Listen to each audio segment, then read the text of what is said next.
আপনারা কি crypto wallet বা ইউপিআই এর মাধ্যমে অনলাইনে আপনাদের সঞ্চিত অর্থ সেটা রাখার ব্যবস্থা করেছেন?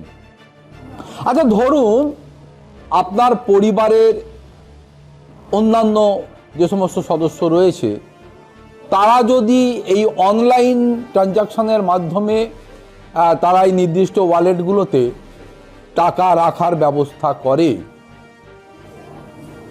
বা লেনদেন করে, সেক্ষেত্রে তার যদি মৃত্যু হয় তারপর তার পরিবারের লোকেদের ওই টাকা পেতে বড়সড় সমস্যা ভোগ করতে হবে।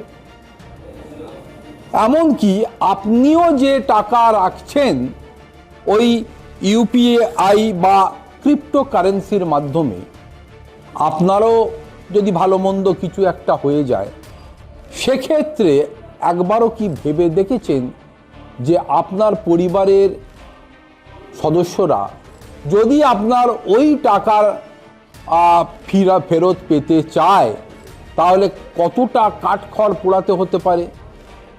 এমনকি ওই টাকা যে তারা উদ্ধার করতে পারবে এমন নিশ্চয়তাও দিতে পারবে নাকি। ফলে কিভাবে এই টাকা উদ্ধার করা যাবে সেটা নিয়েই আজকে আপনাদের বলবো। আর আমরা জানি যে আমাদের বেশিরভাগ আয় এবং বিনিয়োগ বর্তমান দিনে দাঁড়িয়ে এই ডিজিটাল যুগে UPI, digital wallet, online mutual fund, demat account, cryptocurrency ইত্যাদির মাধ্যমে ডিজিটাল হয়ে গেছে, ডিজিটাল করা হয়। কিন্তু যদি কেউ হঠাৎ তার পরিবারকে ছেড়ে বা আমাদেরকে ছেড়ে, ভগবান না করুক, চলে যান, তাহলে এই সম্পদগুলো অ্যাক্সেস করা, একটি ব্যাংক অ্যাকাউন্ট বা সম্পত্তির কাগজপত্র অ্যাক্সেস করার মতো কিন্তু সহজ হবে না।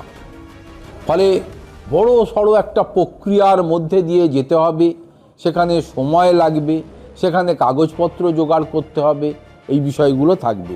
বেশিরভাগ ইউপিআই ব্যাংক অ্যাকাউন্টের সঙ্গে লিঙ্ক করা থাকে, মানে যারা এই অনলাইন ট্রানজাকশন করেন তাদের অধিকাংশের সঙ্গেই দেখবেন একটা নির্দিষ্ট কোড বা পাসওয়ার্ড থাকে।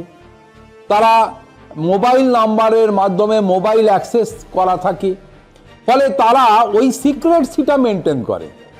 এমনকি এরকম পরিবারও দেখা গেছে যে পরিবারে যারা এই ধরনের ট্রানজাকশন করছেন তারা তাদের পরিবারের লোকের কাছ থেকেও বিষয়টা গোপন রাখার চেষ্টা করে, যাতে হঠাৎ করে কেউ তার টাকা তুলে নিতে না পারে, বা এই বিষয়গুলো মাথায় রেখে।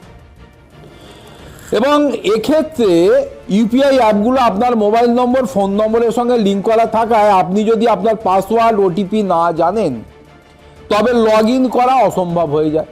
অর্থাৎ পাসওয়ার্ড বা ওটিপির ব্যবস্থাটা যদি আপনার না জানা থাকে তাহলে সেক্ষেত্রে কেউই ওই অনলাইনের মাধ্যমে টাকার ট্রানজাকশন করতে পারবেন না। এটি পরিবারের সদস্যদের জন্য প্রয়াত ব্যক্তির লেনদেনের ইতিহাস দেখা বা ব্যালেন্স পরীক্ষা করা কঠিন করে তুলবে। ফলে কারুর যদি একটা ভালো মন্দ কিছু ঘটে যায়, তারপর তার পরিবারের লোকেদের ওই টাকা পেতে বা এত কাঠখড় পোড়াতে হবে যে আখেরে যে 100% সেই টাকা তারা পাবে এমন নিশ্চয়তা দেওয়া যাবে না। ডিজিটাল ওয়ালেটে ফোনপে, অ্যামাজন পে, মোবিকুইক ইত্যাদির ক্ষেত্রে কিছু ওয়ালেটে নমিনির ব্যবস্থা করা থাকে। নমিনির ব্যবস্থা করার অর্থ হলো যে কারুর যদি কিছু ভালো মন্দ হয়ে যায় তাহলে যাকে সে নমিনি করে যাচ্ছে সে এসে তার নির্দিষ্ট প্রমাণ দাখিল করার মাধ্যমে সে ওই সম্পদের অধিকারী হতে পারে। সেখানে একটা ছোট প্রসিডিওর আছে, কিন্তু অনেক সময় দেখা যায় যে টাকার অঙ্ক হয়তো কম, বাড়ির লোক দেখছে যে অল্প টাকা রয়েছে এবং সেখানে ওই তাদের নমিনি করা নেই, সেক্ষেত্রে তাদের ওই ডকুমেন্টের কাজ করে সময় যেটা লাগবে সেটাও করার মতো তাদের মন মানসিকতা, সময় যদি না থাকে তাহলে তারাও এটা করতে পারবে না, অনেক সময় ছেড়ে দেয়। আর এই করতে করতে প্রচুর টাকা সেটা ওই পরিবারের অন্যান্য সদস্যদের কাছে এসে পৌঁছয় না। অনলাইন বিনিয়োগ যেমন online mutual fund, demat account যদি নমিনি করা থাকে তবে ঠিক আছে, অন্যথায় পরিবারের অনেক ধরনের নথি সরবরাহ করতে হয়। ক্রিপ্টোকারেন্সি সবচেয়ে জটিল বিষয়।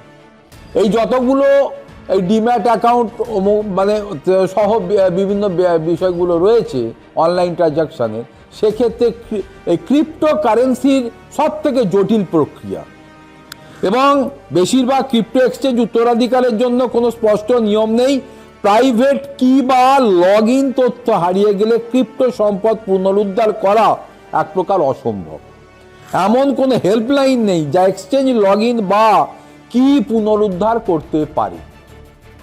ফলে একটা বড়সড় অনিশ্চয়তা যেখানে থেকে গেল এই ক্রিপ্টোকারেন্সির ক্ষেত্রে বিশেষ করে, এটা কিন্তু মাথা ব্যথার কারণ। তাই কি করবেন, কিভাবেই বা এই টাকা পুনরুদ্ধার করার ব্যবস্থা আপনার পরিবারের অন্যান্য সদস্যদের কাছে রেখে যাবেন, তার জন্য একটা নির্দিষ্ট মানে প্রক্রিয়া বলে দিই। সচেতনতার অভাবে পরিবারগুলো প্রায়শই ডিজিটাল সম্পদ হারাচ্ছে। তাই আপনার ডিজিটাল সম্পদ একটা নিরাপদ রেকর্ড রাখুন, অর্থাৎ ট্রানজাকশানের একটা রেকর্ড আপনাকে রাখতে হবে। যেখানে সম্ভব সেখানে নমিনি করা আছে কি না সেটা সুনিশ্চিত করুন, অর্থাৎ নমিনির বিষয়টাকে আপনাকেই সুনিশ্চিত করতে হবে এবং সেটা আপ টু ডেট রাখতে হবে। আপনার ক্রিপ্টোর অ্যাক্সেস এমন কাউকে দিয়ে যান যাকে আপনি বিশ্বাস করেন। ধরুন হাজব্যান্ড যদি এই ট্রানজাকশানের মধ্যে থাকে, ওয়াইফ বা তার সন হোক, ডটার হোক, তাদের কাছে দিয়ে যান যাকে তিনি বিশ্বাস করেন যে এ আমার গচ্ছিত টাকা অপব্যবহার করবে না। ডিজিটাল টাকা প্রকৃতপক্ষে আসল টাকাই। জীবিত থাকাকালীন এই সঠিক পরিকল্পনা করা আপনার পরিবারের জন্য পরবর্তীতে সহায়ক হতে পারে।